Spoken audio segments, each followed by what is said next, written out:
Tinutulan ng iba't ibang ahensya at mga grupo ang panawagan ni dating Pangulong Rodrigo Duterte tungkol sa paghiwalay ng Mindanao at pagsasarili nito mula sa Pilipinas. Sa isang news conference sa Davao City, sinabi ni Duterte na si Davao del Norte Representative Pantaleon Alvarez ang naunang magsulong para sa anyay kagustuhan ng Mindanao na humiwalay sa Republika ng Pilipinas.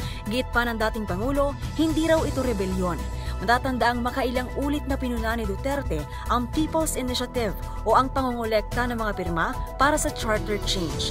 Kaya naman binanggit ng dating Pangulo ang tungkol anya sa proseso umano sa United Nations kung saan maaaring mangolekta ng lagda mula sa lahat ng bahagi ng Mindanao para makapagdesisyon sa kanilang paghiwalay mula sa ating bansa.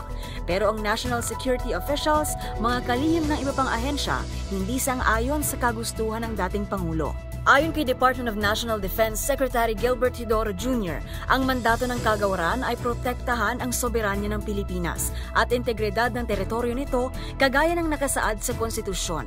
Giit ng kalihim, mahigpit nila itong ipapatupad sa labas o sa loob man ng bansa ang pinag-uusapan. Sinabi rin ni Interior Secretary Benhur Abalos na dapat ay manatiling nagkakaisa at hindi nahahati ang Pilipinas para masiguro ang kapayapaan at pag-unlad sa Mindanao. Dagdag pa ng kalihim, hindi raw sagot ang paghiwalay nito mula sa bansa sa mga issue o problemang kinakaharap ng Mindanao. Samantala, mariinding kumontra ang Department of Justice sa gustong mangyari ng dating Pangulo.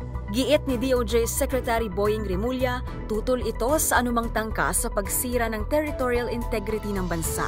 Nagsalita rin tungkol sa issue si Budget and Management Secretary Amina Pangandaman at aniya, maayos ang kinabukasan para sa Mindanao at kumpiyansa raw ang kalihim sa pag-unlad ng rehiyon hanggat nananatiling nagkakaisa ang bansa. Mula sa kauna-unahan sa Pilipinas, DZRH, ito si Pamela Adriano. Tuloy-tuloy sa pagbabalita, tuloy-tuloy sa serbisyo. Sama-sama tayo, Pilipino.